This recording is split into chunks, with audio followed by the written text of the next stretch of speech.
ہمارے جو ادارے ہیں وہ اس کا تعین کریں کہ اس کے پیچھے کیا ہے. مذہب کے نام پر مذہب کے لوگوں کو اس طریقے سے خون میں نہلا دینا، یہ علماء کرام کی ذمہ داری ہے کہ یہ اس کا تعین کریں. جمعیت علماء اسلام خاص طور پر اس وقت دہشت گردوں کے نشانے پر ہے. آپ کی نظر میں اسباب کیا ہیں؟ دو چیزیں ایسی ہیں جس پہ لوگ بہت مشتعل ہوتے ہیں اور بہت شدت سے لڑتے ہیں، ایک مذہب اور ایک قومیت، قوم پرستی. مذہب کو استعمال کریں گے، مذہب کی بنیاد پہ لوگوں کو لڑائیں گے، ہمارے ہی بچوں کو، ہمارے ہی لوگوں کو استعمال کر کے اس ملک کو تباہ نہ کریں. مقدس شخصیات کی توہین کا سلسلہ ہے پاکستان. ابھی ریسنٹلی حیدرآباد میں ایک واقعہ حضرت عمر رضی اللہ تعالیٰ عنہ کی توہین کے حوالے سے ہوا. تو کیا حضرت سمجھتے ہیں کہ یہ جو واقعات ہیں یہ بھی اتنا سادہ معاملہ نہیں ہے؟ اگر انہیں 10 لاکھ روپے دے کر یہ گستاخی کروائی ہے تو وہ 20 لاکھ روپے دے کر اس کو جیل سے بھی چھڑوا سکتے ہیں. ابن خلدون کہتا ہے کہ ریاست دو سے دونوں پر قائم ہوتی ہے، ایک فوج، اسی معیشت. مذہبی لوگوں کو بات کیا کرنی ہے، پورے ماحول میں ان کو کردار کیا ادا کرنا ہے اور کس طرح ادا کرنا ہے، کیونکہ اب کردار ادا کرنا اٹ سیلف ایک چیلنج ہے، کیونکہ وہ خود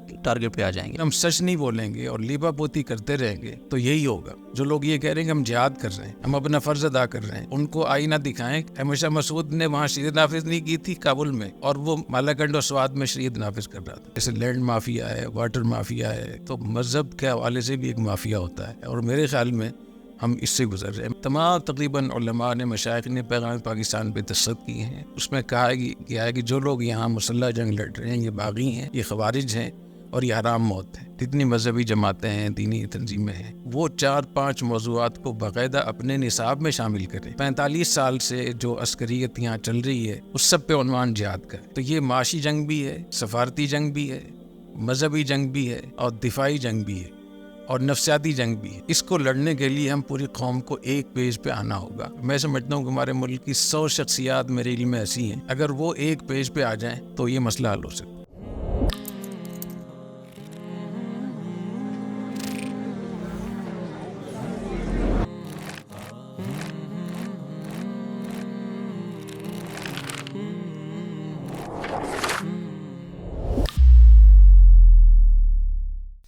بسم اللہ الرحمن الرحیم. السلام علیکم ورحمۃ اللہ وبرکاتہ.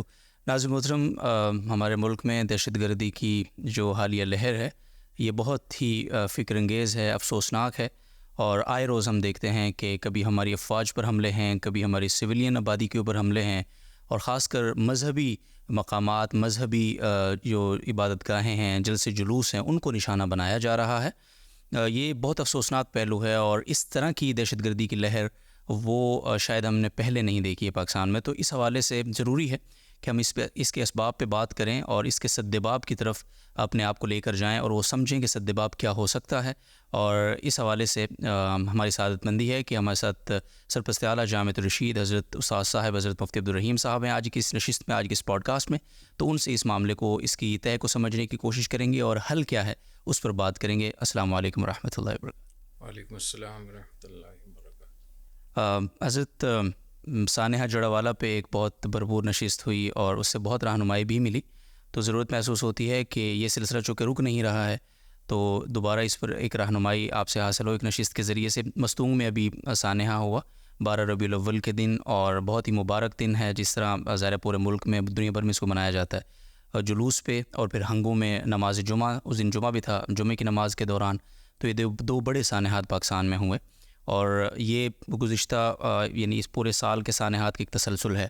تو پہلے تو میں چاہوں گا کہ اس ہنگو اور مستونگ کے سانحے پہ حضرت کچھ ارشاد فرمائیں گے، پھر آگے بڑھتے ہیں. بسم اللہ الرحمن الرحیم. جزاکم اللہ. مستونگ کے سانحے پہ اور ہنگو کے سانحے پہ تعزیت بھی ہو گئی ہے، افسوس کا اظہار بھی ہو گیا ہے، مذمت بھی کر دی گئی ہے، اور شدید مذمت بھی ہو گئی. جی. لیکن جس طریقے سے لوگوں کا خون بہہ رہا ہے اس ملک میں، اور اتنے بڑے پیمانے پہ لوگ شہید ہو رہے ہیں، عورتیں بیوہ ہو رہی ہیں، بچے یتیم ہو رہے ہیں، ملک اجڑ رہا ہے، معیشت برباد ہو رہی ہے، پوری دنیا میں اسلام، پاکستان اور مسلمان بدنام ہو رہے ہیں، مذہبی طبقہ بدنام ہو رہا ہے. تو اتنا کافی نہیں ہے کہ ہم صرف تعزیت پہ اکتفا کر لیں، ہم مذمت کر لیں، افسوس کا اظہار کر لیں. یہ تو وہ لوگ کریں گے جن کے ذمے صرف یہی کام ہو جو اور کچھ بھی نہیں کر سکتے. جی. اس کی ضرورت ہے کہ ہم اپنے اس موقع پہ جتنے بھی اسٹیک ہولڈر ہیں ان کی اپنی ذمہ داری کیا بنتی ہے اور وہ اس کو ادا کریں. اصل چیز تو یہ ہے. ثانیہ مرسوم ہو یا ہنگو کا واقعہ ہو، یا آپ نے کہا 2 واقعات ہوئے ہیں، تو میرے خیال میں کل 4 واقعات، جی، افواج کا، افواج یوروپ میں واقعہ ہوا، وہاں 4 جوان شہید ہوئے، اور اس طریقے سے خیبر پختونخوا میں ایک سیکورٹی پوسٹ پر حملہ ہوا فوج کی، اس کے اوپر اس میں بھی ایک ساتھی شہید ہوا، ایک جوان، اور کچھ لوگ زخمی ہوئے۔ تو اس کی ضرورت ہے کہ یہ اس کے اسباب کیا ہیں، جی، اور اسباب کی نشاندہی کرنا، اور پھر اس کے اوپر اقدامات لینا، اس پہ ہمیں بات کرنی چاہیے۔ اگر اس پہ ہم بات نہیں کریں گے تو ہم بھی اس جرم میں برابر کے شریک ہوں۔ حضور اکرم صلی اللہ علیہ وسلم نے ارشاد فرمایا، لو ان اہل السماء والارض اشترکوا فی دم مؤمن لاکبہم اللہ فی النار۔ اگر آسمان و زمین کے تمام لوگ ایک ناک خون میں شریک ہو جائیں تو اللہ سب کو اس کا عذاب دیں گے، اور جہنم میں اوندھے منہ ان کو پھینکے۔ لزوال دنیا اہون علی اللہ من قتل رجل مسلم۔ پوری دنیا تباہ برباد ہو جائے، اللہ تعالیٰ کے یہاں قابل برداشت ہے، لیکن ایک مسلمان کا خون ناحق ہو، یہ برداشت نہیں۔ تو اس میں جتنے بھی، جیسے میں نے عرض کیا کہ جو اسٹیک ہولڈر ہیں ان کو اپنی ذمہ داری ادا کرنی چاہیے، اور اس میں ہمارے جو ادارے ہیں، ریاستی ادارے، وہ اس کا تعین کریں کہ اس کے پیچھے کیا ہے۔ جی، میری زندگی بھر کا تجربہ یہ کہتا ہے کہ اس قسم کے بڑے جو جنگیں ہوتی ہیں، گوریلا جنگیں، اس میں یقینی طور پہ دشمن ممالک کا اور دشمنوں کا ہاتھ ہوتا ہے، وہ بھرپور طریقے سے ان لوگوں کو استعمال کرتے ہیں۔ تو اپنی جو پیشہ ورانہ ان کا ذمہ داری اس کو ادا کریں، اور یہ بتائیں کہ اس کے پیچھے کیا ہے، کس کا ہاتھ ہے اس میں۔ دوسری بات یہ کہ جو حملہ کر رہا ہے وہ بھی مذہب کے نام پہ کر رہا ہے، اور جس کو مارا جا رہا ہے، شہید کیا جا رہا ہے، وہ بھی سارے اچھے نیک لوگ ہیں جو ربیع الاول کے موقع پہ حضور اکرم صلی اللہ علیہ وسلم کی محبت میں یا جمعہ کی نماز پڑھنے کے لیے مسجد میں اللہ کے سامنے سجدہ ریز ہونے کے لیے آئے ہوئے تھے، وہ سارے مذہب کے حوالے سے تھے۔ تو مذہب کے نام پر مذہب کے لوگوں کو اس طریقے سے خون میں نہلا دینا، یہ علماء کرام کی ذمہ داری ہے کہ یہ اس کا تعین کریں کہ اس کے پیچھے کیا نظریات ہے، مائنڈ سیٹ کیا ہے، اور اس کو ٹھیک کرنے کے لیے ہماری کیا ذمہ داری بنتی ہے۔ بالخصوص اس حوالے سے کہ غیر ملکی ہاتھ تو یقیناً ہوتا ہی ہے، تو وہ سہولتیں پیدا کرتے ہیں، پیسے دیتے ہیں، معلومات دیتے ہیں، اور ان لوگوں کو استعمال کرتے ہیں جو ان کے لیے استعمال ہو سکے۔ لیکن یہ سارے لوگ تو وہی ہیں جو استعمال ہو رہے ہیں۔ تو یہ جو استعمال ہو رہے ہیں، یہ کس بنیاد پہ استعمال ہو رہے ہیں؟ تو اس میں ان کے اصلاح کرنا، ان کو ٹھیک کرنا، ان کو ایک صحیح بات کہنا، یہ علماء کرام کی ذمہ داری ہے۔ تو میں سمجھتا ہوں جہاں حکومتوں کا اور ریاستی اداروں کا اور متعلقہ جو شعبے ہیں، چاہے ان کا جہاں ذمہ داری بنتی ہے، تو وہاں مذہب کے جتنے بھی بڑے حضرات ہیں، علماء کرام ہیں، مشائخ ہیں، ان کو چاہیے کہ اس پہ خصوصی طور پہ کام کریں، محنت کریں، جس کا میں آگے ذکر کروں گا کہ کیا کرنا چاہیے ان کو۔ جی، دوسری بات یہ کہ جو لوگ اس میں شہید ہوئے ہیں، جو زخمی ہوئے ہیں، تو پورے خاندان اجڑ گئے۔ تو حکومتوں کے ذمے اور معاشرے، سوسائٹی کے ذمے، رفائی اداروں کے ذمے ہے کہ ان کے زخموں پہ مرہم لگائیں، ان یتیموں کے سر پہ ہاتھ رکھیں، ان بیواؤں کی کفالت کریں، زخمیوں کا علاج کریں، اور خاندانوں کو تسلی دیں۔ اور تسلی زبان سے نہیں، سوشل میڈیا پہ یا کہیں بیان جاری، بلکہ وہاں جا کر ان کی خدمت کریں، ان کو حوصلہ دیں۔ تو میں سمجھتا ہوں کہ اس موقع پہ ان 2 باتوں کا اہتمام کرنا چاہیے کہ اسباب کا تعین کر کے اقدامات کریں، اور جو لوگ اس کا نشانہ بنے ہیں ان کی وہ کریں، ان کی اشکشوئی کریں، ان کی مدد۔ جی، ہاں، جزاکم اللہ خیر حضرت۔ ایک تو آپ نے ذمہ داران، جو ریاستی ذمہ داران یا ادارے ہیں، ان کے حوالے سے فرمایا کہ وہ تعین کریں اسباب کا، وہ تو کریں گے اپنے وقت پہ جب مناسب شاید وہ سمجھیں گے۔ اور میں حضرت سے پوچھتا ہوں، یہ ابھی مستونگ کی اگر ہم بات کریں تو کچھ وقت پہلے، شاید 2 ہفتے گزرے ہیں اس کو، کہ حافظ حمداللہ صاحب کے قافلے پہ بھی وہاں پہ ایک حملہ ہوا، آپ کی پھر ان سے ملاقات بھی ہوئی۔ اس سے پہلے باجوڑ کے اندر جمعیت علماء اسلام کے اوپر ان کے کنونشن میں ایک حملہ ہوا اور بہت زیادہ نقصان ہوا۔ اس کے بعد مولانا فضل الرحمان صاحب نے وزیر اعظم سے، اس وقت جو وزیر اعظم سے ان سے ملاقات کی اور کہا کہ جمعیت علماء اسلام خاص طور پر اس وقت دہشت گردوں کے نشانے پر ہے. یہ ان کی اسٹیٹمنٹ ہے. حافظ حمداللہ صاحب سے آپ کی ملاقات ہوئی، انہوں نے کیا اسباب بتائے ہوں گے، ظاہر ہے وہ بھی آپ بیان فرمانا چاہیں. میں صرف یہ ریفرنس اس لیے دے رہا ہوں کہ مذہبی چاہے وہ کسی بھی مذہب، یعنی عیسائیوں کی گرجا گھر ہم نے دیکھے کہ وہ جل گئے، اس کے علاوہ جتنے بھی یہ حادثات سانحات ہو رہے ہیں یا مسجد میں ہو رہے ہیں یا مذہبی جلسے جلوسوں میں ہو رہے ہیں یا مذہبی شخصیات پہ ہو رہے ہیں، آپ کی نظر میں اسباب کیا ہیں؟ ادارے تو جب بتائیں گے، اگر حضرت اس حوالے سے کچھ روشنی ڈالیں اپنے تجربے کی روشنی. لیکن اس کے کچھ اسباب تو ایسے ہیں جو بیرونی ہیں، بیرونی جو ممالک ہیں یا خفیہ ادارے ہیں یا دشمن شخصیات ہیں اسلام کی، پاکستان کی، ان سب کو یہ بات معلوم ہے. اور تاریخ بھی ہمیں بتاتی ہے کہ دو چیزیں ایسی ہیں جس پہ لوگ بہت مشتعل ہوتے ہیں اور بہت شدت سے لڑتے ہیں، ایک مذہب اور ایک قومیت، قوم پرستی. تو جب جتنے بھی دشمن لوگ ممالک ہوتے ہیں، جب وہ اور چیزیں نہیں کر سکتے تو آخر میں ان دو چیزوں کو استعمال کرتے ہیں. مذہب کو استعمال کریں گے، مذہب کی بنیاد پہ لوگوں کو لڑائیں گے، اور اس مذہب جب آ جاتا ہے تو پھر لوگ جان دینے لینے پہ تو لگتے ہیں. ایک آدمی اپنے آپ کو پھاڑ رہا ہے، کچھ حملہ ورز ہوتا ہے، وہ کیوں کر رہا ہے؟ وہ پیسے کی خاطر نہیں کر رہا ہے، وہ تو جا رہا ہے دنیا سے، وہ مذہب کی خاطر کر رہا ہے، کسی نے اس کو غلط بتایا. تو اسی طریقے سے قوم پرستی، قومیت، تو یہ دو چیزیں میں سمجھتا ہوں بیرونی اسباب تو اس کے یہ ہیں کہ وہ پاکستان کو تباہ کرنے کے لیے، پاکستان کی معیشت کو برباد کرنے کے لیے، اس ملک کو تباہی سے دوچار کرنے کے لیے مذہب اور قوم پرستی اور قومیت کو استعمال کر رہے ہیں. اندرونی اسباب اس کے کیا ہے کہ مذہبی لوگوں کو اور مذہب کے اس پہ، تو یہ کہ مذہب اور مکتبہ فکر کی بنیاد پہ جو لڑائی ہوگی اس میں بڑی قوت اور طاقت آئے گی. تو مختلف مکاتب فکر کے جلسوں پہ، جلوسوں پہ، ان کی شخصیات پہ حملے کرنا، تو ظاہر بات ہے کہ وہ کسی اور کے ذمہ لگائیں گے، چاہے وہ شیعہ سنی ہو، دیوبندی بریلوی ہو یا اور دوسرے ہو. تو ایک تو اس میں یہ ان کا فائدہ ہوتا ہے کہ وہ جو لڑائی لڑنا چاہتے ہیں وہ زیادہ آپس میں لڑانے کے لیے بہت زیادہ ایک اچھا موقع ہوتا ہے. دوسری بات یہ کہ جو مذہبی طبقہ ہے بالعموم وہ استعمال ہونے کے لیے سب سے زیادہ موزوں ہوتا ہے، اس لیے ان کو بہت ساری چیزوں کا پتہ نہیں ہوتا. تو میں آگے چل کے بتاؤں گا کہ اس کے اصلاح کے لیے، حل کے لیے مذہبی تنظیموں کو، جماعتوں کو، مدارس کو، خانقاہوں کو کیا اقدامات لینے چاہیے تاکہ مذہب کے نام پہ لوگ ہمارے ہی بچوں کو، ہمارے ہی لوگوں کو استعمال کر کے اس ملک کو تباہ نہ کرے. دوسری بات یہ کہ مذہب بھی جو لوگ ہوتے ہیں، جو ہمارا نظام ہے یہاں کا، اس میں اتنے زیادہ انتظامات نہیں ہوتے اور لوگ سمجھتے ہیں پرامن طریقے ہم تو اللہ کے لیے بار بار نکلے ہوئے ہیں. تو وہ حملہ کرنے کے لیے یا فساد پھیلانے کے لیے اس سے بہتر کوئی موقع نہیں ہوتا کہ اس موقع پہ ان کو کیا جائے. اور خاص طور پہ محرم کے دن ہوتے ہیں، 12 ربیع الاول ہے، یا اور خاص مواقع ہوتے ہیں، بڑی دن جیسے ہوتے ہیں، تو ان دنوں میں بہت خیال رکھنا چاہیے.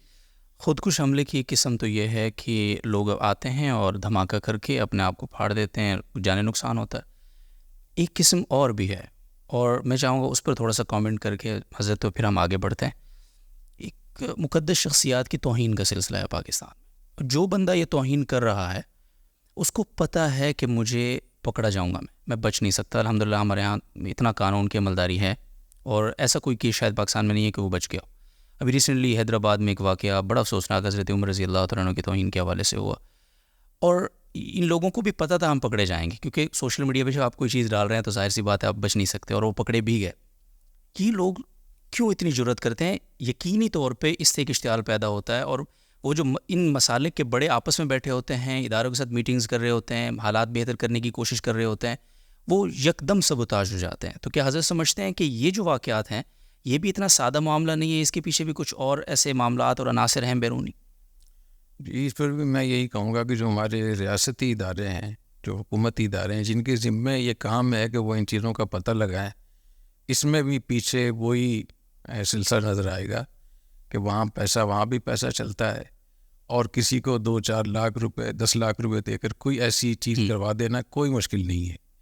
اور آپ نے دیکھا ہوگا کہ ایک ہمارے پڑوسی ملک کے ایک بڑے میجر نے یہ بات کہی کہ اب پاکستان میں لڑانا کیا مسئلہ ہے, ہمیں کچھ بھی کرنے کی ضرورت نہیں, وہاں خود لڑنے کی لوگ بس تھوڑی سی آگ لگانے کی اور دینے کی ضرورت. تو میرا یہ خیال ہے, جو میرا تجربہ کہتا ہے کہ یہ اس میں بھی بہت بڑے پیمانے پہ غیر ملکی مداخلت ہے, اور وہ غیر ملکی مداخلت یہ ضروری ہے کہ اس غیر ملکی مداخلت کو واضح کیا جائے تاکہ بتایا جائے. تو کچھ پیسے اس کے بعد ہمارا چونکہ ریاست ہماری کمزور ہے جی, اور کمزور ہم نے خود کی ہے, ریٹ نہیں ہے, کرپشن بہت زیادہ ہے. تو جو قوتیں اس کے پیچھے کار فرما ہوتی ہیں ان کو پتہ ہے کہ یہ گستاخی کروا کر پھر اس کو چھڑانا ہمارے لیے آسان ہے. اگر انہیں 10 لاکھ روپے دے کر یہ گستاخی کروائی ہے تو وہ 20 لاکھ روپے دے کر اس کو اسے بھی چھڑوا سکتے ہیں. تو اس کے بہت سارے اسباب ہیں. اگر قانون صحیح طریقے سے نافذ ہو جائے, ایک دفعہ نافذ ہو جائے تو وہی عبرت بن جائے گا. سوال ہی پیدا نہیں ہو سکتا کہ سعودی عرب میں کیوں نہیں ہوتا. جی, سعودی عرب میں کیوں نہیں ہوتا. ابھی جو محمد مرسل کا واقعہ ہوا ہے, جی بالکل, کتنا قانون مضبوط ہے کہ پورا سعودی عرب تمام لوگ کوشش کر رہے ہیں کہ وہ پیسے لے لے, دیت لے لے, معاف کر دے. معاف نہیں کیا تو انہوں نے اس کی گردن اڑاتی. اصل چیز یہ ہے کہ قانون جو بنایا ہے اس کا نفاذ ہو. تو نفاذ کے لیے قوت بھی چاہیے اور ماحول بھی چاہیے. دوسری بات میری رائے اس بارے میں یہ بھی ہے کہ اگر کوئی آدمی گستاخی کرتا ہے, اس گستاخی کو جس طریقے سے ہم سوشل میڈیا پہ پھیلاتے ہیں احتجاج کی شکل میں, تو میرا یہ خیال ہے کہ یہ طریقہ درست نہیں ہے. اس کی بجائے اس کے سدباب کے لیے ہم اس طریقے سے کوشش کریں کہ وہ بات زیادہ نہ پھیلے. صحیح, جب زیادہ پھیلی اور بے شک احتجاج کی شکل میں, تو اس کا مقصد تو پورا ہو گیا. فتنہ مچانے والوں کا جو یہاں عقل فجار چاہتے ہیں. تو ہمیں کسی بھی موقع پہ دشمن کے جو مقاصد ہیں ان کو پورا ہمیں نہیں کرنا چاہیے. یہ جب حیدرآباد کا واقعہ ہوا تو بغیر کسی ظاہری احتجاج کے میں نے اپنے طور پہ بڑی سطح پہ بات چیت کی اور الحمدللہ انہوں نے اس پہ کارروائی بھی کی. جی, اس طریقے سے بہت سارے واقعات یہاں پاکستان میں ایسے ہوتے ہیں جہاں اپنے طور پہ الحمدللہ ہم اپنی ذمہ داری ادا کرتے ہیں. اس میں کئی اخباروں میں نام نہیں آتا ہے, کہ میڈیا میں نام نہیں آتا, نہ احتجاج کا کسی کو پتہ ہوتا ہے. اور میں اس موقع پہ تبلیغی جماعت کی ایک مثال دوں گا. جی, دنیا میں سب سے بڑی آرگنائزیشن تبلیغی جماعت ہے, جس کی ایک یورپی رپورٹ کے مطابق جس کے کارکنوں کی تعداد وہ 2.5 کروڑ سے زیادہ ہے. 2.5 کروڑ سے زیادہ. جی, تو اتنی بڑی جماعت کے اتنے بڑے اسفار اور اتنی بڑی تعداد میں ان کے بھی مسائل ہوتے ہیں, ان کے یہاں بھی گرفتاریاں ہوتی ہیں, ان کے بھی مشکلات آتی ہیں, چیلنجز ہوتے ہیں. وہ کیسے حل کر لیتے ہیں؟ تو اس سے معلوم ہوا کہ ایک ہی طریقہ حل کرنے کا نہیں ہے کہ ہنگامہ کر کے برا بھلا کہہ دیا جائے اور مزید کسی کے دشمن کے مقاصد کو پورا کیا جائے. تو میں اس طریقے کو میں مناسب نہیں سمجھتا. میرا یہ خیال ہے کہ بجائے سوشل میڈیا پہ اس کو زیادہ پھیلانے کے, اس نے تو 10 لوگوں میں یہ گستاخی کی ہے, 5 لوگوں میں گستاخی کی ہے, ہم نے اس کو 10 کروڑ لوگوں تک پہنچا دیا. تو کس کا کام ہم نے آسان کیا؟ اس کی بجائے ان کو پکڑوانے کے لیے ہمیں اختیار کرنے چاہیے. تو یہ میری رائے ہے اس میں. جی, جزاکم اللہ. حضرت فوج کے حوالے سے میں سوال کرنا چاہتا ہوں کہ جس طرح نے فرمایا کہ ذمہ داروں کو تعین کرنا ریاستی اداروں کی ذمہ داری ہے. ریاستی ادارے یا وہ افراد جو قانون نافذ کرتے ہیں اس میں ہماری افواج صرف فہرست ہے, بعد میں سارے ادارے آتے ہیں, وہ بیچارے خود نشانے پر ہیں. اور پچھلے اگر اس 1 سال میں ہم دیکھیں تو بہت زیادہ, یعنی جب بھی خبر آتی ہے تو 5-4 درجنوں بلکہ 10-12 لوگوں کی افواج کے ان ساتھیوں کی شہادت پہ, اس میں بہت سارے آفیسرز بھی ہوتے ہیں. وہ ایک بڑی معمول کی بات بن گئی ہے. ہم بنوں میں دیکھیں, جنوبی شمالی وزیرستان, چترال, وہاں سے شروع کریں, بلوچستان تک آ جائیں, ہر جگہ یہی مسئلہ ہے. تو یہ جو ایک فوج پہ حملے اور پھر مذہبی رہنما اور مذہبی جگہوں پہ حملے, ان دونوں کا کوئی آپس میں لنک آپ محسوس کرتے ہیں؟ اور یہ جو افواج کے اوپر ایک دم سے اٹیک ہے, اس کے پیچھے کیا اسباب دیکھتے ہیں؟ دیکھیں, یہ تو میں بار بار اس بات کو کہتا رہتا ہوں کہ افواج کو نشانہ بنانے کے لیے اور مذہبی اس کو نشانہ بنانے کے لیے بالکل واضح ہے. ابن خلدون, علامہ ابن خلدون کی جو نام ہے تاریخ میں, انہوں نے ریاست میں سب سے زیادہ بات کی کہ ریاست کیسے بنتی ہے, کیسے بگڑتی ہے, اس کی حفاظت کیسے ہوتی ہے, ریاست کو کن چیزوں کی ضرورت ہوتی ہے اور ریاست کن ستونوں پہ قائم ہوتی ہے. ابن خلدون کہتا ہے کہ ریاست 2 ستونوں پر قائم ہوتی ہے, ایک فوج, دوسری معیشت. تو فوج اور معیشت یہ دونوں نشانے پر ہیں. تو فوج کو اس لیے کوشش کی جا رہی ہے کہ ان کو سب کو پتہ ہے کہ جتنے ہمارے سسٹم تھے، جتنے ہمارے مرکزی صوبائی نظام تھا، وہ سارا کمزور ہو گیا ہے. تو ایک ادارہ بچا ہوا ہے، اس ادارے کو مسلسل نشانہ بنایا جا رہا ہے. اگر آپ سوشل میڈیا کے ان کو ٹویٹس کو جمع کر رہے ہیں، جو کلپس آ رہے ہیں، جو ویڈیوز آ رہی ہیں، جو بیانات آ رہے ہیں، جو اس پہ کمنٹس لکھے جا رہے ہیں اندر سے، باہر سے، پوری دنیا سے، ان سب کو جمع کریں تو آپ حیران ہو جائیں گے کہ سب سے زیادہ فوج کی مخالفت ہو رہی ہے. دوسرے نمبر پہ پھر علماء اور مدارس اور دین اور مذہب ہے اس میں. تو ان کو پتہ ہے کہ اس طاقت کو اگر ختم کر دیا جائے، کمزور کر دیا جائے، اور وہ اس میں کافی حد تک کامیاب ہو رہے ہیں اس میں. تو اس لیے فوج کو نشانہ بنایا جا رہا ہے. اور مذہب کا میں نے پہلے بتایا کہ مذہب کو، مذہبی لوگوں کو اس لیے نشانہ بنایا جا رہا ہے کہ مذہب زیادہ اس میں پھر بڑھیں گے، اس میں جی انتشار کا سبب. ایک اور بات ہے وہ یہ کہ کوئی بھی قوم جب بہت زیادہ گڑبڑ ہو جائے، بہت زیادہ تباہ ہو جائے اخلاقی لحاظ سے، اس میں علماء کرام ہوتے ہیں جو دین اور مذہب والے لوگ ہوتے ہیں، جو ان کو تسلی دیتے ہیں، حوصلے میں لے کر آتے ہیں، ان کی ناامیدی ختم کرتے ہیں. تو مدارس کو اور علماء کو بذات خود اتنا بدنام کر دیا جائے، حملے کروا کر ان مذہب کے نام پہ، تاکہ ان کی کوئی بات سننے والا نہ ہو. میں آپ کو سوسائٹی کی ایک بات بتاؤں بھی تازہ. جی. ایک چینل پہ دو لوگ آپس میں کوئی بات چیت کر رہے تھے، ان کے آپس میں لڑائی ہوئی. جی. اور ایک دوسرے کو مارا انہوں نے. جی. اس کے بعد اس پہ جو ہونا تو ہی چاہیے تھا کہ لوگ اس پہ شرمندہ ہوتے. بالکل. اور دونوں ایک دوسرے سے معافی مانگتے، ایک دوسرے کی غلطیاں معاف کر دیتے، اور اس بات کو چھپاتے. جی. اس کی بجائے اس پر دونوں زور لگا رہے ہیں کہ مکے زیادہ کس نے مارے ہیں اور زیادہ غالب کون. اس پہ پورا ہمارا میڈیا، سوشل میڈیا لگا ہوا. جی. تو ہماری اخلاقی انحطاط کا کتنا خطرناک وہ ہے کہ ہم کس چیز پہ ہم جھگڑ رہے ہیں. اس پر کہ زیادہ ظلم کس نے کیا ہے، زیادہ اس نے گڑبڑ کس نے کی ہے. تو جب قومیں اس حد تک پہنچ جائیں تو ان کو ٹھیک کرنے کے لیے پہلے انبیاء علیہ السلام آتے تھے. اب ظاہر کہ نبی تو آئیں گے نہیں، اب علماء کرام کی ذمہ داری ہے. تو علماء کرام ہی کو اتنا زیادہ ان کو وہ کر دیا جائے کہ ان کی بات کوئی سننے والا نہ ہو. تو میں سمجھتا ہوں کہ اس سے بھی ہمیں آگاہ رہنا چاہیے. جی. حضرت اسی کو آگے بڑھاتے ہوئے علماء کرام کے حوالے سے کہ اب ہم نے حل بھی سننا ہے حضرت سے، اور مذہبی طبقہ خود اتنے نشانے پر ہے کہ اب ربیع الاول کے جلوس پہ کہ ایک حملہ ہوتا ہے، اور اس کا نتیجہ یہ ہے کہ پورے ملک میں جہاں جہاں ہمارے اہل سنت والجماعت بریلوی مکتب فکر کی جلوس اور ان کی قیادت نے باہر آنا تھا، وہ سہم گئی بالکل. اور سہم خود نہیں گئی، اداروں نے ان کو نہیں آنے دیا.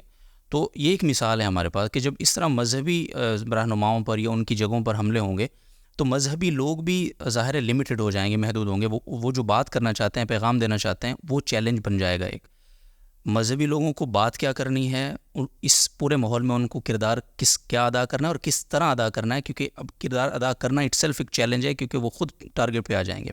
اس حوالے سے تھوڑی سی بات فرمائیں گے. اس میں تو بہت ساری اس کی جہتیں ہیں بات کرنے کے لیے. تو اس موقع پہ میں ٹھیک ہے اس پہ مزید کوئی بات نہیں کروں گا، لیکن مستقل اس پہ نصیحت جی انشاءاللہ ہے صحیح کہ لوگ مذہب کو بھی ایک مافیا کے طور پہ استعمال کریں. جی.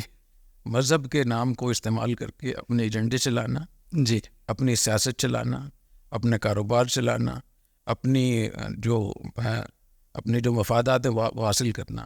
جب ریاستیں کمزور ہو جاتی ہیں تو مذہب کا نام لے کر لوگ ایسا جیسے لینڈ مافیا ہے، واٹر مافیا ہے اور فلاں مافیا ہے، تو مذہب کے حوالے سے بھی ایک مافیا ہوتا ہے. اور میرے خیال میں ہم اس سے گزر رہے ہیں. میں اس پہ تفصیل سے جی انشاءاللہ. اچھا جاتے جاتے بس یہ جو حالیہ لہر ہے حضرت نے 2-3 بار فرمایا، تو اس کا حل میں آگے جا کر بتاؤں گا. تو حضرت کی نظر میں کیا حل ہے اس دہشت گردی کی لہر سے باہر آنے کا؟ جو ادارے ہیں ان کو کیا کردار ادا کرنا ہوگا اور سویلینز کو؟ جی حل بھی میں بھی بہت سارے اس کے لیول ہیں، صحیح درجات ہیں. فی الوقت میں اتنا عرض کروں گا کہ جو ریاستی اداروں کو جس چیز کا اہتمام کرنا چاہیے وہ یہ کہ جیسے میں نے عرض کیا کہ جو شواہد ہوتے ہیں غیر ملکی مداخلت کے اور اندرونی مداخلت، ہمارے ادارے ان کو کسی مسلط کی وجہ سے ان کو زیادہ کھل کر نہیں بتا سکتے. جی. میں سمجھتا ہوں کہ یہ وقت آ گیا یا الذین آمنوا اتقوا اللہ وقولوا قولا سدیدا یصلح لکم اعمالکم، کہ تم سچ بولو تو اللہ تعالیٰ تمہارے اعمال کو ٹھیک کریں گے، تمہیں اللہ تعالیٰ معاف فرما دیں گے۔ تو اگر ہم سچ نہیں بولیں گے اور لیبا پوتی کرتے رہیں گے تو یہی ہوگا۔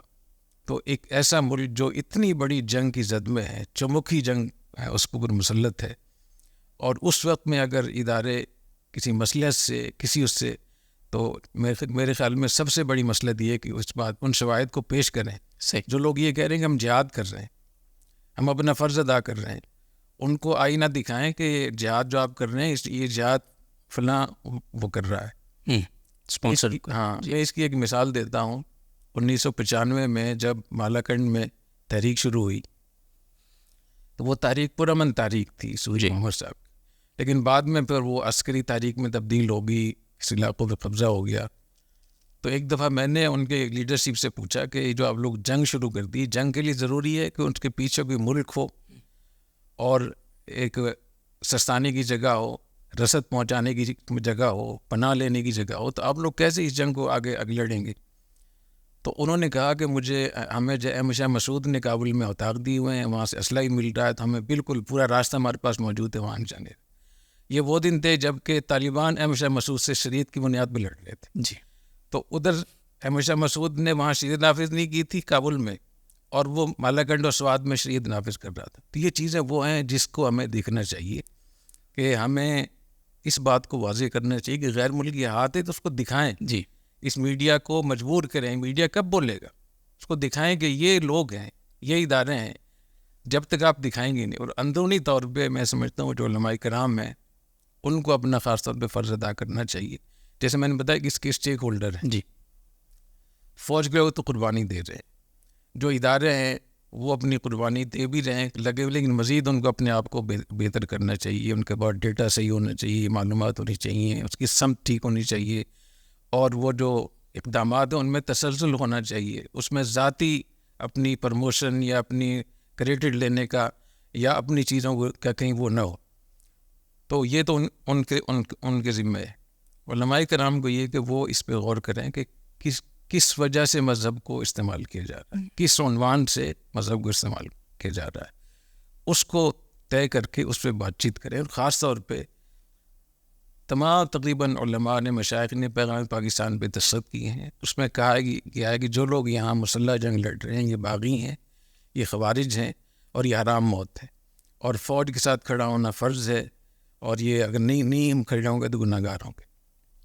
تو جس بات پہ دستخط کیے ہیں اسی بات کو اپنے مدرسے میں، اپنی کلاس میں، اپنی خانقاہ میں، اپنے مریدین میں، متعلقین میں، اپنے جمعوں کے خطبے میں بھرپور طریقے سے دلائل سے بات کریں تاکہ لوگوں تک یہ پیغام پہنچے کہ حرام ہے، ناجائز۔ اگر دستخط تو کر دیے پیغام پاکستان پہ، ویسے آپ بات ہی نہیں کر رہے تو یہ غلط بھی ہوگا۔ اور میں یہ سمجھتا ہوں ذاتی طور پہ کہ اس طریقے سے اتنے بڑے پیمانے پہ اگر ہم خاموشی اختیار کریں گے تو کہیں ایسا نہ ہو کہ ہم بھی اس قتل مومن میں شریک نہ ہو جائیں، خدا نخواستہ۔ تو میں ایک تو یہ میری طرف سے یہ، دوسری بات یہ کہ جتنی مذہبی جماعتیں ہیں، دینی تنظیمیں ہیں، وہ 4-5 موضوعات کو باقاعدہ اپنے نصاب میں شامل کریں۔ ریاست کے حقوق کیا ہیں؟ کیونکہ ہمارے اس خطے میں ریاست سے 200-300 سال سے مذہبی طبقہ دور ہے، تو ریاست کی کیا اہمیت ہے، کیا عظمت ہے، کیا اس کی حساسیت ہے، اس کی کیا ذمہ داری ہے، اس کے کیا حقوق ہیں، اس کے کیا احکام ہیں، وہ ہمیں معلوم نہیں ہے۔ اور جو حصہ ہمارے درس نظامی میں تو بہت کچھ ہے ماشاءاللہ، لیکن اس کو اتنے دھیان سے اور توجہ سے نہیں پڑھا جاتا کیونکہ وہ چیز ہمارے عمل میں نہیں ہے۔ جب ہمارے علماء کرام کو یہ مواقع مل جائیں کہ وہ بیوروکریسی میں بھی جا رہے ہیں، اسٹیبلشمنٹ میں جا رہے ہیں، جوڈیسی میں جا رہے ہیں، پھر دیکھیں یہی درس نظامی ان کی رہنمائی کرے گا۔ تو اس لیے میں یہ سمجھتا ہوں کہ ریاست کے حقوق کے حوالے سے ہمیں اپنی چیزوں کو نمایاں کرنا چاہیے، بتانا چاہیے۔ اسی طریقے سے ہتھیار اٹھانا کہاں اجازت ہے اس کی؟ جی۔ امر بالمعروف نہی عن المنکر کے لیے قانون ہاتھ میں لینا، خود فیصلہ کر لینا، خود جج بن جانا، خود کسی کو مجرم قرار دینا اور خود اس کو نافذ کرنا، یہ کہاں کا اصول ہے؟ ایک ریاست بنے بنائے ملک میں جہاں ایک ریاست ہے وہاں اس کی اجازت تو نہیں ہوتی، لیکن ہمارے ہاں یہ چیز سمجھی جاتی ہے، اس پر بات کرنی چاہیے۔ اسی طریقے سے آزاد عسکریت، کہ عسکریت اپنے طور پہ کوئی تنظیم بنا لے اور اس کو جہاد ڈکلیئر کر دے، جہادی تنظیم بنا دے، اور جس ملک پہ چاہے وہ حملہ کر دے، تو اس کی کیسے اجازت دی جا سکتی؟ اس پر بھی باقاعدہ ایک نصاب میں شامل کرنا۔ ایک چیز یہ کہ کہیں اگر ظلم ہو رہا ہے، غلط کام ہو رہا ہے، اسلامی قانون وہاں کلی طور پر نافذ نہیں ہے، جزوی طور پر نافذ نہیں ہے، تو کیا وہاں پرامن طریقے سے حل کرنے کی بجائے کیا وہاں ریاست سے مسلح جنگ کرنا یہ جائز ہے؟ تو یہ وہ موضوعات اس پہ ہمیں باقاعدہ بات کرنی چاہیے، اور میں سمجھتا ہوں جب اس پر بات ہوگی تو یہ مسئلہ حل ہوگا جی، کیونکہ 45 سال سے جو عسکریت یہاں چل رہی ہے اس سب پہ عنوان جہاد کا ہے۔ حالانکہ جہاد تو ایک بڑا لفظ ہے۔ قتال کی ہمارے فقہاء نے 12 قسمیں لکھی ہیں، جن میں پھر کس وقت جی انشاءاللہ بات کروں گا۔ ہر قسم کے جو فرائض ہیں، واجبات ہیں، سنن، مستحبات، اس میں مکروہات، مفسدات، نواقض، اس کے وہ الگ ہیں۔ تو جو اس کا جو علمی حصہ ہے مدارس میں اور دینی جماعتوں میں، اس کو خاص طور پہ بات کرنی چاہیے۔ جی، جزاکم اللہ خیر۔ حضرت آخری بس تسلی ہوتی ہے آپ کی بات سے ان جوانوں کو جو سرحدوں پہ کھڑے ہیں یا جہاں جہاں بھی اپنی ذمہ داری ادا کر رہے ہیں، کیونکہ اس وقت بہت بڑے پیمانے پہ وہ ٹارگٹ پر ہیں، ایک تو ان کے حوالے سے کوئی حرف تسلی، اور جو ہماری سویلین آبادی ہے، جو ہمارے لوگ بیچارے شہید ہو رہے ہیں، ان کے لواحقین کے لیے جو آگے ان کے درجات کے حوالے سے جو ایک ناحق قتل کے بعد اللہ تعالیٰ کے ہاں ان کے درجات ہیں، کچھ تو حرف تسلی ان کے لیے بھی۔ دیکھیے، جو نوجوان، جو ہمارے جوان مختلف محاذوں پہ سینہ سپر ہیں اور وہ لڑ رہے ہیں، اتنی بڑی جنگ کا سامنا کر رہے ہیں، وہ تو میں ان کو مبارکباد پیش کرتا ہوں کہ وہ اس ملک کی حفاظت کے لیے، اللہ کی رضا کی خاطر ہماری حفاظت کے لیے اتنی بڑی قربانی دے رہے ہیں، اتنی مشکلات میں تو وہ قابل مبارکباد ہیں، قابل رشک ہیں، اور ہم ان کے احسان مند اور ممنون ہیں، ہم ان کے شکر گزار، ان کے لیے ہم دعا کرتے ہیں۔ ہم ان کو کیسے اپنے دل میں دکھائیں کہ ہمارے دل میں کتنی بڑی جگہ ہے ان کے لیے، تو ان کو ہم بہت زیادہ، اور خاص طور پہ ان کے والدین جنہوں نے اپنے بچوں کو فوج میں شامل کر کے، داخل کر کے اپنے جگر گوشوں کو اتنے خطرات سے کھیلنے کے لیے بھیجا ہے، تو وہ ماں باپ بھی قابل مبارکباد ہیں، قابل رشک ہیں۔ اور وہ خواتین جو اپنے سہاگ انہوں نے اللہ کے راستے میں دیے ہوئے ہیں اس ملک کی حفاظت کے لیے، اور وہ بہنیں، بیٹیاں، بچے جو اپنے بڑوں کو، اپنے لوگوں کو، اپنے بھائیوں کو وہاں بھیج رہے ہیں، میں سمجھتا ہوں پورا خاندان، جس خاندان سے کوئی فوج کے اندر ہے، وہ قابل مبارکباد ہے۔ اور ان کے لیے اس سے بڑھ کر کیا چیز ہوگی کہ وہ اتنے بڑے ایک ایٹمی ملک کو، ایک عالم اسلام کے سب سے اچھے ملک کو، اس کی حفاظت کر رہے ہیں۔ اور جب ہم دیکھ رہے ہیں کہ ان نوجوانوں کی، ان جوانوں کی، افسروں کی قربانی کی وجہ سے ان 20-25 سالوں میں اتنے ملک تباہ برباد ہوئے ہیں، ہمارا ملک الحمدللہ ابھی تک ہے اور رہے گا انشاءاللہ۔ تو ایک تو ان کے لیے، دوسری بات ہے کہ جو ہماری فوج ہے، جو فوج میں جو لوگ کام کر رہے ہیں، میں ان کو یہ بتانا چاہتا ہوں کہ بہت بڑے بڑے فوج کی جو نیک کام ہے اسلام کے لیے، حرمین شریفین کے لیے، دین کے لیے، فوج کے سسٹم ایسا ہے کہ وہ بتا نہیں سکتے۔ جی، لیکن اگر کوئی آدمی انصاف سے کام لے اور اس کو دیکھ لے کہ ان کی عالم اسلام کے لیے کیا خدمات ہیں، حرمین شریفین کے لیے کیا خدمات ہیں، تو آپ حیران ہو جائیں گے۔ تو ان کو اس پہ فخر ہونا چاہیے۔ تیسری بات یہ کہ جب ہم تاریخ کا مطالعہ کرتے ہیں تو میں یہ بار بار اس بات کو اس لیے دہراتا ہوں تاکہ ہمارے لوگ بھی اس بات کو سمجھیں کہ 1000 سال میں جتنے بھی ہماری تہذیبیں، ہماری سلطنتیں، خلافتیں ختم ہوئی ہیں، وہ بغاوتوں کی وجہ سے۔ جب ہلاکو خان نے بغداد میں حملہ کیا، اس سے پہلے موصل کے گورنر نے وہاں بغاوت کی تھی اور پورا علاقہ خلافت بغداد سے وہ الگ ہو گیا تھا۔ تو اس طریقے سے بغاوتیں ہوئیں، سلطنت مغلیہ میں بغاوت ہوئی، کہیں بیٹا، کہیں بھائی، کہیں گورنر، کہیں کوئی۔ تو ان بغاوتوں کی وجہ سے، اور بغاوت کیسے ہوتی تھی؟ فوج کے اندر بغاوت۔ تو اللہ تعالیٰ کا ہمیں شکر ادا کرنا چاہیے کہ اللہ تعالیٰ نے ہماری فوج کو اس طریقے سے منظم اور ڈسپلن ان کیا ہے کہ وہاں کسی کے بس میں نہیں ہے کہ وہ اپنے طور پہ کوئی کرنل، کوئی میجر، کوئی کور کمانڈر کوئی بغاوت کا سوچ بھی سکے۔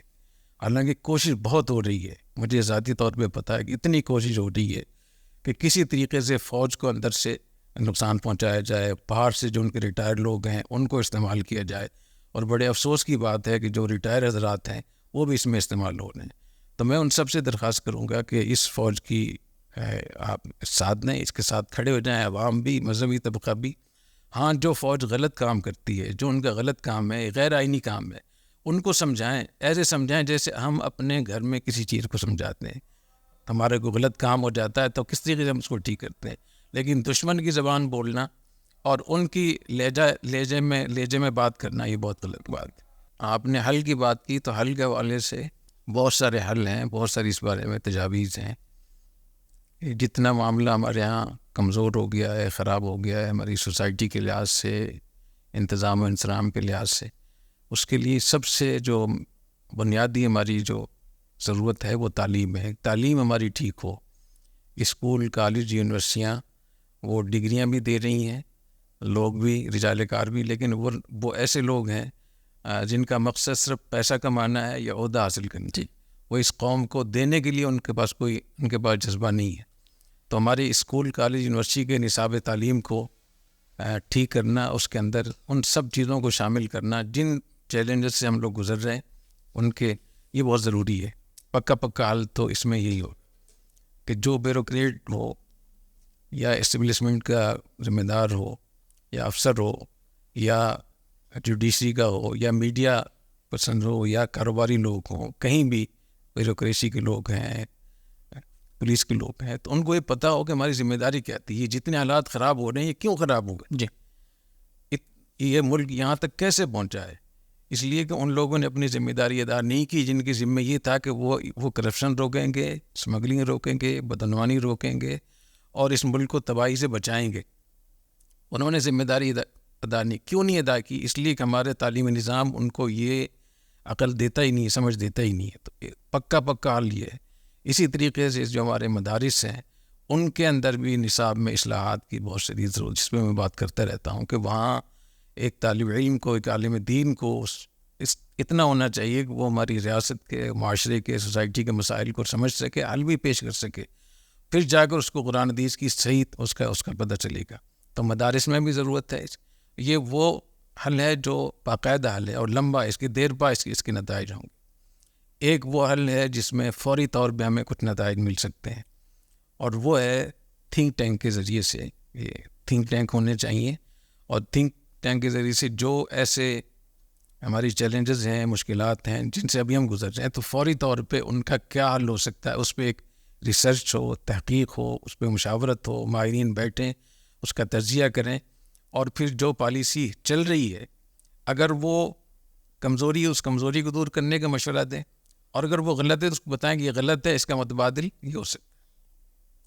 اور ایک درمیانہ درجہ ہے، اور درمیانہ درجہ یہ ہے کہ ہم سی ایس ایس کے امتحان دلائیں. ہم ایسے ٹیلنٹ ڈھونڈیں، چاہے وہ اسکول، کالج، یونیورسٹی کے طلباء ہوں یا مدارس سے طلباء ہوں یا اور، کہ جو اس ملک کی رہنمائی کر سکیں اپنی دیانتداری اور تقویٰ کے ذریعے سے، اور دیانتداری کے ذریعے سے وہ اس آگے رہے، تو ان کو سی ایس ایس کے امتحانات کی تیاری کرا کر اور پھر ان کو ہم معاشرے میں بھیجیں مختلف شعبوں میں. تو میرے خیال میں اس کو شروع سے بھی ہم ٹھیک کر سکتے ہیں ایک طویل مدتی طریقے سے، اور ہنگامی اور فوری بنیادوں پر بھی کر سکتے ہیں، اور بیوروکریسی کو بھی ٹھیک کرنے کے لیے یہ شکل ہو سکتی ہے. اور ایک بہت بڑی بات یہ کہ کسی بھی جنگ کو لڑنے کے لیے جو اجتماعیت کی ضرورت ہوتی ہے، ہم آہنگی کی ضرورت ہوتی ہے. اگر جنگ آپ آپس کے خلفشار سے لڑ رہے ہیں کبھی بھی جیت نہیں سکتے. تو یہ معاشی جنگ بھی ہے، سفارتی جنگ بھی ہے، مذہبی جنگ بھی ہے، اور دفاعی جنگ بھی ہے، اور نفسیاتی جنگ بھی ہے.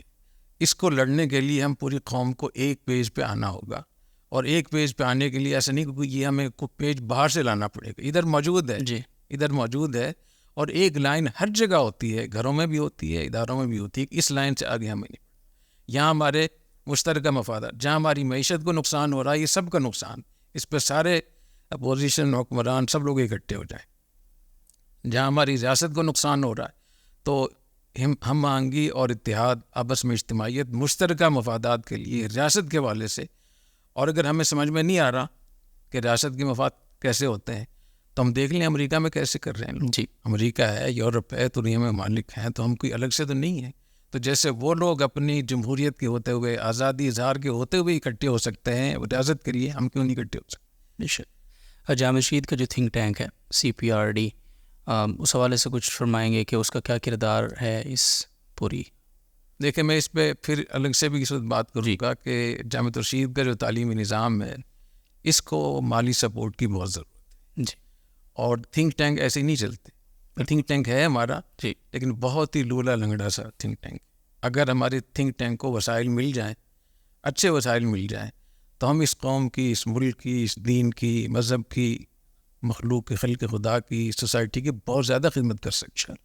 اس وقت میں بھی اتنے کمزور، اس کی وجہ سے بھی اس ملک کی 10-12 پالیسیاں جو مرکز کی سطح کی تھیں، جی، جن کا بین الاقوامی سطح پہ تعلق تھا یا قومی سطح پہ، ہمارے تھنک ٹینک کی وجہ سے، اس کی وجہ سے وہ پالیسیاں بہتر ہوئی ہیں یا ٹھیک ہوئی ہیں، یا ان پالیسیوں کو چھوڑ کے نئی پالیسیاں بنائی گئی ہیں.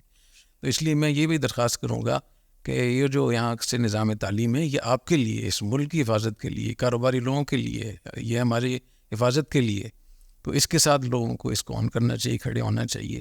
تو ہماری جو خدمات ہیں، جتنی ہماری صلاحیت ہے، وہ بہت بہتر ہو سکتی ہے سر. جی انشاءاللہ. جی ناظرین محترم، یہ آج کی نشست تو بہت ہنگامی نوعیت کی بھی تھی، اور یہ جتنا ہمیں تفصیل سے بات کرنی ہے اس کے مقابلے میں بہت مختصر ہے. حضرت کے ساتھ انشاءاللہ ایک بہت تفصیلی نشست شروع ہوگی کچھ وقت کے بعد انشاءاللہ، اور اس میں ایک بڑے کینوس پہ چیزوں کو ڈسکس کرنے کی کوشش کریں گے، چاہے پاکستان کے حالات ہیں، پاکستان کے جو پڑوسی ممالک ہیں جتنے بھی، ان کی جو انٹرفیئرنس ہے، اور اس حوالے سے جو غلط فہمیاں ہیں ہمارے مذہبی طبقے میں، عام عوام میں، ان کو بھی ایڈریس کرنے کی کوشش کریں گے. اور میں جاتے جاتے حضرت سے درخواست کروں گا کہ حضرت بھی ہمارے ناظرین کو وہ جو آگے آنے والے ہماری نشستیں ہیں ان کی اہمیت پہ 2-3 جملے فرمائیں گے. تو آپ پھر اپنے سوالات بھی نیچے کمنٹس میں ہمیں ابھی سے بھیج سکتے ہیں انشاءاللہ، تاکہ ان سوالات کو بھی ہم اس پروگرام میں پھر شامل کر سکیں. دیکھیے، میں تو یہ چاہتا ہوں کہ جو کام یہاں جامع رشید سے ہو رہا ہے، چاہے وہ نظام تعلیم ہو، نصاب تعلیم ہو، یا جو تربیت کا ہو، یا جو ہماری پالیسیاں ہیں جامع رشید کی، یا جو ہمارے ادارے ہیں جیسے غزالی یونیورسٹی ہے، اور ہمارے صفا او لیول کا ماشاءاللہ وہاں کام ہو رہا ہے، البیرونی نئے طریقے سے ماشاءاللہ اٹھ رہا ہے. پھر اور بہت سارے یہاں جو ہمارے ڈپارٹمنٹس ہیں، شعبے ہیں، لاہور میں ماشاءاللہ لاہور کیمپس شروع ہو رہا ہے، گوجرانوالہ میں، بٹل میں، سوات میں. تو میں یہ چاہتا ہوں کہ اس پہ کھلی ڈبیٹ ہو، اور میرے دل چاہتا ہے کہ میں ایسا نہ ہو کہ پہلے سے سوالات لکھے ہوئے ہوں، جی، براہ راست لوگ سوال کریں، اور جس کا جواب مجھے آئے گا میں بتا دوں گا. اور میں وعدہ کرتا ہوں غلط بیانی نہیں، ٹھیک، میں اس کے حق میں نہیں ہوں. تو اگر کسی چیز کا جواب نہیں آئے گا میں بتا دوں گا، غلطی ہوگی تو مان لو. دوسری بات یہ کہ جس حالت سے ابھی ہم لوگ گزرے ہیں، پوری دنیا بلیک میل کر رہی ہے. بالکل. ہر آدمی ایک مافیا بنا ہوا ہے، ہر ملک ہمارے لیے ایک مصیبت بنا ہوا ہے. اس سے نکلنے کے لیے ہمیں ایک مل کر کوشش کرنی ہوگی، اور اس کے لیے جہاں جہاں بھی ہمیں ذہن سازی کی ضرورت ہے، چاہے وہ افواج ہوں، ادارے ہوں، عوام ہوں، سوسائٹی ہو، تعلیمی ادارے ہوں، ان سب کے حوالے سے جو ہمارے پاس ایک تجربہ ہے، جو ہمارے پاس تجاویز ہیں، میں چاہتا ہوں اس پہ لوگ بات کریں اور کھل کر سوال کریں.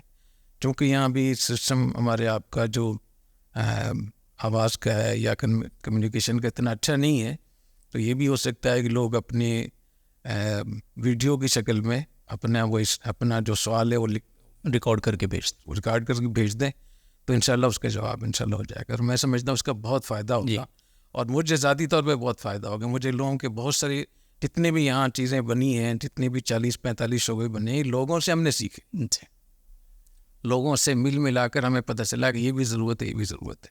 یہ جو 3 جو موضوعات ہیں کہ آزاد عسکریت، جی، اور اسلامائزیشن کے لیے ہتھیار اٹھا کر لڑنا، امر بالمعروف کے لیے ہتھیار اٹھانا، یہ جو تین مسائل ہیں، میں سمجھتا ہوں کہ ہمارے ملک کی 100 شخصیات میرے علم میں ایسی ہیں، اگر وہ ایک پیج پہ آ جائیں تو یہ مسئلہ حل ہو سکتا ہے.